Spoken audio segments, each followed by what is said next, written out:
Assalamu alaikum students. Today I will tell you about the classification and characteristics of tumor, your next topic of neoplasm.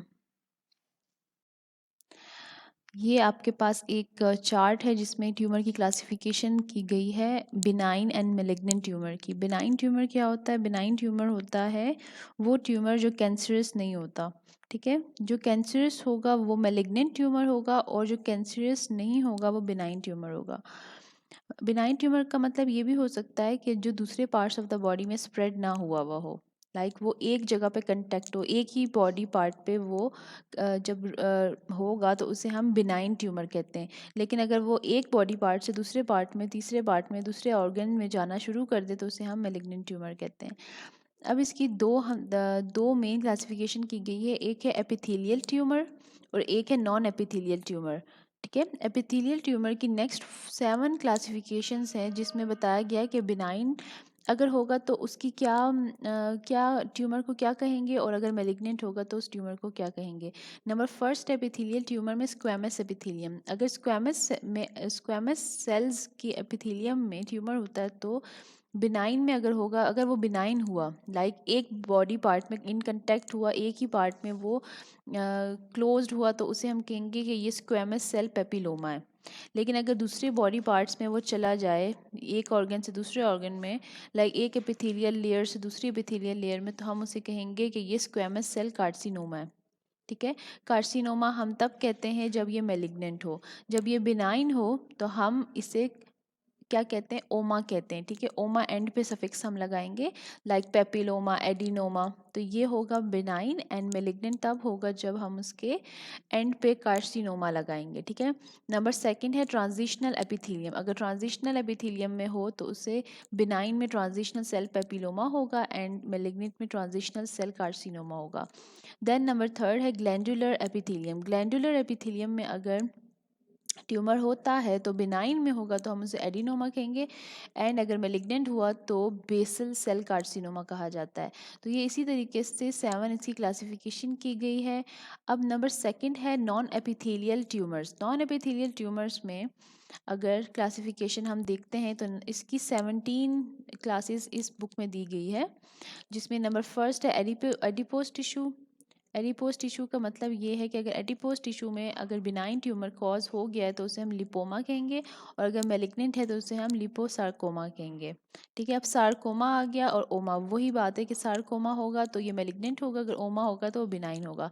अगर adult fibrous tissue में है तो उसे हम फिब्रोमा कहेंगे अगर बिनाइन ट्यूमर हुआ, और अगर मेलिग्नेंट होगा तो हम उसे फिब्रोसार्कोमा कहेंगे। तो इसी तरीके से ये 17 क्लासेस है, ये आप एक दफ़ा रीड करेंगे तो ये आप लोगों को समझ आ जाएगी कि अगर इस बॉडी पार्ट में हो, नर्व सेल में हो, अगर मेलिग्नेंट ट्यूमर हो तो उसे हम गैंग्लियोन्यूरोमा कहते हैं और अगर मेलिग्नेंट हो तो उसे हम न्यूरोब्लास्टोमा कहते हैं। अब मिक्स्ड ट्यूमर्स भी होते हैं, कुछ ट्यूमर्स मिक्स्ड होते हैं। मिक्स्ड का मतलब ये नहीं होता कि दो ट्यूमर्स एक साथ हो रहे, मिक्स्ड का मतलब ये होता है कि दो ऑर्गन्स में ट्यूमर हो रहे हों तो उसे हम मिक्स्ड ट्यूमर कहते हैं। अगर सलाइवरी ग्लैंड्स में हो रहा है तो बिनाइन है तो उसे हम प्लियोमॉर्फिक एडिनोमा कहेंगे और अगर मेलिग्नेंट है तो हम उसे मेलिग्नेंट मिक्स्ड सलाइवरी ट्यूमर कहेंगे। तो ये कुछ इसकी क्लासिफिकेशन दिखाई गई है। पीछे पढ़ा था कैरेक्टरिस्टिक ऑफ ट्यूमर में, तो वो नंबर फर्स्ट था rate of growth. Rate of growth जो है वो हम रेट ऑफ ग्रोथ को हम देखेंगे कि ट्यूमर की क्या करेक्टरिस्टिक्स हैं, ट्यूमर किस पे डिपेंड कर रहा है।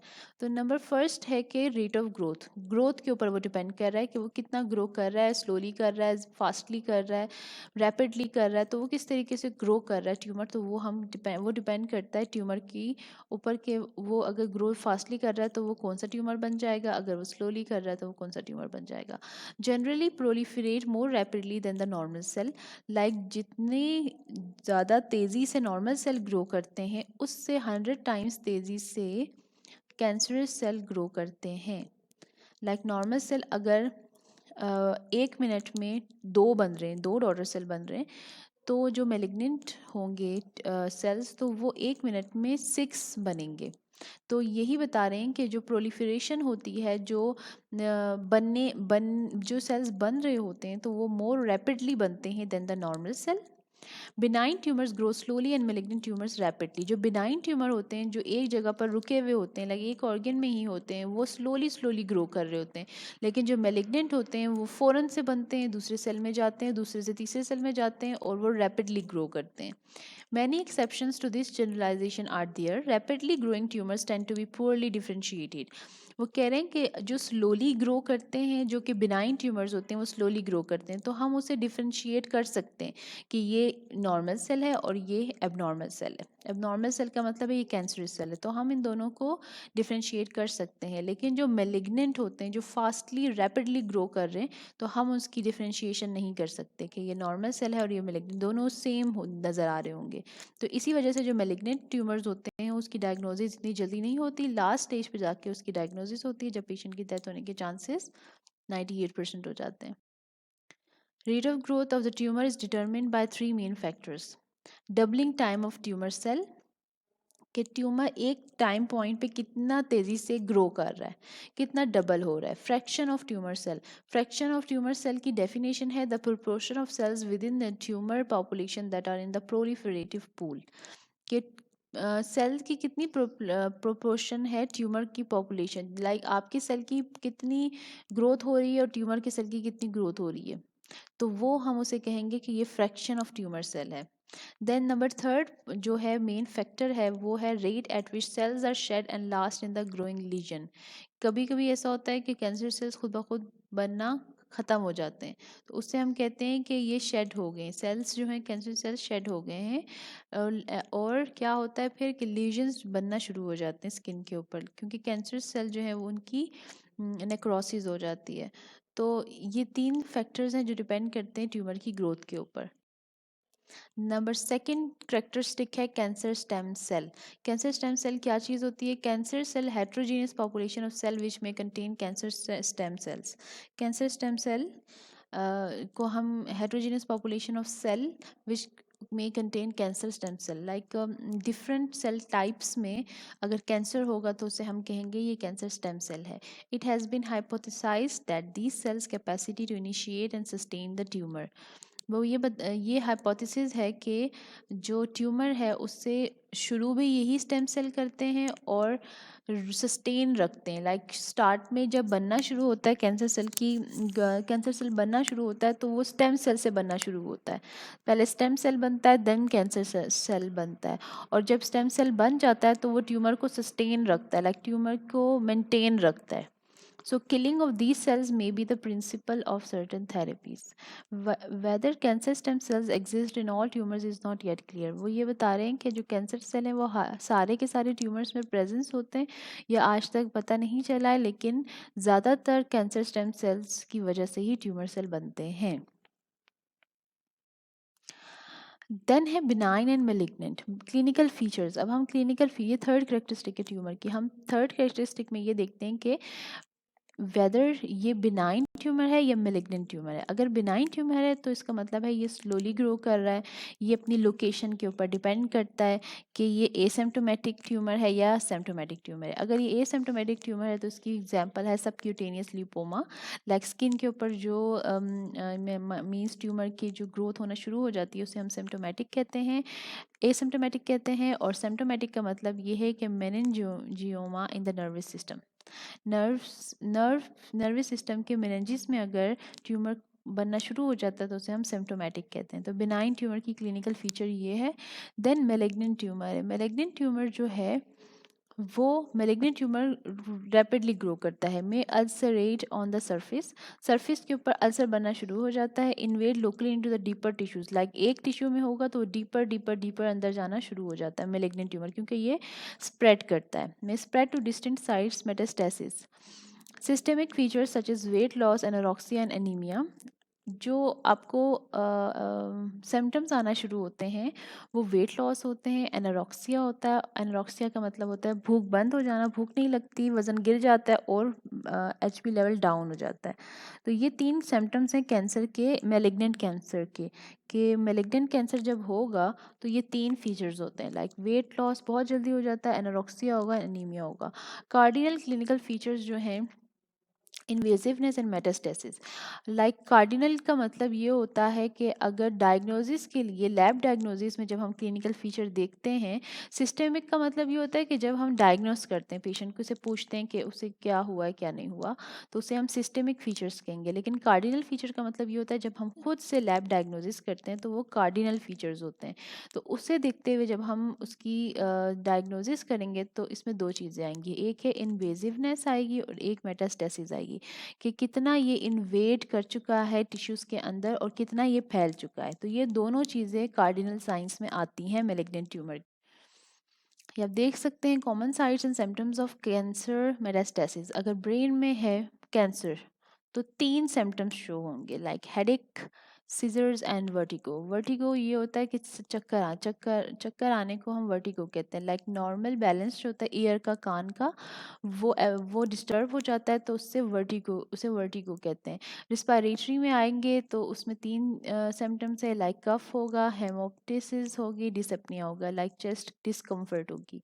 लिम्फ नोड्स में लिम्फोएडिनोपैथी होगी, लिवर में hepatomegaly and jaundice, skeletal muscles में पेन होगा, फ्रैक्चर्स होंगी, स्पाइनल कॉर्ड कंप्रेशन। तो ये कुछ सिम्टम्स हैं कैंसर मेटास्टेसिस के, कैंसर फैल चुका है। तो ये सिम्टम्स आते हैं कैंसर फैलने की वजह से। देन है ग्रॉस अपीयरेंस। अगर हम ग्रॉस अपीयरेंस का मतलब पैथोलॉजी में ये होता है कि जब हम खुद माइक्रोस्कोप के अंदर देखेंगे तो वो किस तरह से उसकी शक्ल नज़र आएगी, तो उस चीज़ को हम ग्रॉस अपीयरेंस कहते हैं पैथोलॉजी में। सबसे पहला है बिनाइन। बिनाइन को अगर हम ट्यूमर को विद इन अंडर माइक्रोस्कोप देखेंगे तो वो हमें नज़र आएगा कि ये स्फेरिकल है, ओवियोइड इन शेप। लाइक स्फेरिकल है या गोल अंडे की तरह उसकी शेप है, ओवियोइड शेप अंडे की शेप होती है, एग की शेप। इनकैप्सुलेटेड या वेल सर्कमस्क्राइब्ड होगी। लाइक इनकैप्सुलेटेड, कोई कैप्सूल नहीं बना होगा उसके अराउंड, कोई वॉल नहीं बनी होगी, और वो एक मींस राउंडेड राउंडेड होगा, उसके इर्द गिर्द कोई वॉल नहीं होगी, और वो मूवेबल होगा, लाइक वो मूव कर रहा होगा, तो वो बिनाइन ट्यूमर है। ठीक है। More often firm and uniform unless secondary changes like hemorrhage or infarction supervene. Like वो यूनिफॉर्म होगा, अगर हेमरेज होगा तो फिर यूनिफॉर्म नहीं होगा, वो फिर डिस्टर्ब मीन्स उसकी शेप डिस्टर्ब होगी, लेकिन अगर हेमरेज नहीं है तो वो यूनिफॉर्म शेप का होगा। देन है malignant tumour, irregular in shape, like shape उसकी इरेगुलर होगी, poorly circumscribed and extend into the adjacent tissues. Like वो हम उसको ठीक से देख नहीं सकेंगे क्योंकि वो बाकी इर्द गिर्द के जितने भी टिश्यूज़ होंगे उसके अंदर भी जा चुका होगा। लाइक उसका जो हेड होगा वो आपकी जो आपने अंडर माइक्रोस्कोप देखा है उसमें होगा, और जो उसकी टेल होगी वो दूसरी टिश्यूज़ में होगी, तो आप उसको पूरा का पूरा नहीं देख सकते माइक्रोस्कोप के अंदर। सेकेंडरी चेंजेस ये हैं, like haemorrhage, infection and ulceration, और मोर ऑफन। लाइक हेमरेज भी हुआ होगा उसमें, इन्फेक्शन भी हुआ होगा, अल्सरेशन भी हुई होगी उस टिश्यू के अंदर, तो इसका मतलब है कि ये मेलिग्नेंट है। Then are microscopic features. It's of greatest importance for recognizing and classifying the tumors. These should be considered under microscopic pattern, differentiation, anaplasia. हम इसको माइक्रोस्कोपिक पैटर्न में देखेंगे। अगर माइक्रोस्कोप में देखेंगे तो एनाप्लास्टिक ट्यूमर और स्केलेटल मसल इस तरीके से नजर आएगा। आप ये जो ब्लैक कलर का निशान देख रहे हैं इसका मतलब ये है कि इसमें अल्सर हुआ हुआ है। Then differentiation and anaplasia है, tumour angiogenesis and stroma, inflammatory reaction. ये चारों हम नेक्स्ट पढ़ेंगे माइक्रोस्कोपिक फीचर्स में। ट्यूमर्स में भी इधर एपिथेलियल ट्यूमर या फिर मेसेनकाइमल ट्यूमर। अब जो ट्यूमर है वो दो तरह के हो सकते हैं, बल्कि दो नहीं चार तरह के हो सकते हैं। पहला ये है कि एपिथेलियल ट्यूमर होगा। एपिथेलियल ट्यूमर होगा तो एसिनाई शीट्स, कॉलम्स या कॉर्ड्स ऑफ एपिथेलियम। तो ये कहाँ पर बनेगा? एपिथेलियम की शीट के ऊपर, एपिथेलियम के कॉलम्स में, कॉर्ड्स में, मींस एपिथेलियम के जो सुराख होते हैं उनके अंदर बनना शुरू कर देगा, अरेंज इन सॉलिड और पेपिलरी पैटर्न। ठीक है। Mesenchymal tumour interlacing bundles, fascicles of walls separated from each other usually by the intercellular matrix substance. For example, cartilaginous matrix in chondroma and osteoid in osteosarcoma. Like वो ये बता रहे हैं कि जो मेसेनकाइमल ट्यूमर्स होंगे वो क्या होंगे, वो सेपरेटेड होंगे और मैट्रिक्स के अंदर होंगे। तो जो शीट के अंदर होंगे वो एपिथेलियल होगा और जो मैट्रिक्स के अंदर होगा वो मेसेनकाइमल होगा। मिक्स्ड पैटर्न्स भी हो सकते हैं और हेमाटोपोइटिक ट्यूमर्स भी हो सकते हैं। हेमाटोपोइटिक का मतलब होता है कि ब्लड के अंदर ट्यूमर हो। अगर ब्लड ट्यूमर है तो इसका मतलब उसमें क्या क्या आ जाएगा, ल्यूकीमिया आ जाएगा, लिम्फोमाज आ जाएगा। Benign tumours and low grade malignant tumours reduplicate the normal structure. वो कह रहे हैं कि अगर बिनाइन ट्यूमर है या फिर लो ग्रेड मेलिग्नेंट ट्यूमर्स है तो वो अपने स्ट्रक्चर को रीड्यूप्लिकेट कर देंगे, लाइक दोबारा से बना देते हैं। डिफरेंशिएशन का क्या मतलब है? Extent of morphological and functional resemblance of parenchymal tumour cells to corresponding normal cell, well differentiated, minimal deviation of neoplastic cell in structure and function as compared to the normal cell। मतलब ये है कि जो new plastic cell होता है उसका structure और function जो होता है वो थोड़ा सा अलग होता है नॉर्मल सेल के मुकाबले में। तो तभी तो उसे हम डिफरेंशिएट कर सकते हैं ना। लाइक वेल डिफरेंशिएटेड का मतलब होता है कि जो जो नॉर्मल सेल है उसके मुकाबले में जो ट्यूमर सेल है उसका स्ट्रक्चर और फंक्शन थोड़ा सा अलग होगा। और पुअरली डिफरेंशिएटेड या अनडिफरेंशिएटेड या डी डिफरेंशिएटेड का मतलब ये होता है कि जो नॉर्मल सेल है उसके मुकाबले में स्ट्रक्चर और फंक्शन डिफरेंट नहीं है, दोनों की स्ट्रक्चर और फंक्शन सेम है, तो हम ये कहते हैं कि ये पुअरली डिफरेंशिएटेड है, हम इसे नहीं सही से डिफरेंशिएट कर सकते। तो जो पुअरली डिफरेंशिएटेड होता है वो मेलिग्नेंट ट्यूमर होता है जिसे हम ठीक से नहीं डिफरेंशिएट कर सकते। लाइक नॉर्म दोनों नॉर्मल नज़र आ रहे होते हैं तो हम कैसे बताएंगे कि इसमें से ट्यूमर कौन सा है? तो वो मेलिग्नेंट ट्यूमर होता है।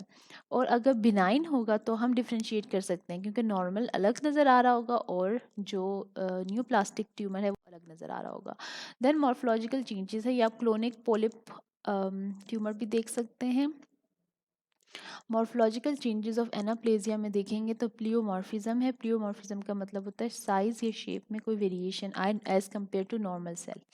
एबनॉर्मल न्यूक्लियर मॉर्फोलॉजी का मतलब है hyperchromatic, large nucleus and irregular nuclei present, mitosis, increased mitotic figure, atypical mitotic figure, loss of polarity, disorganization of tumor cell and the tumor giant cells।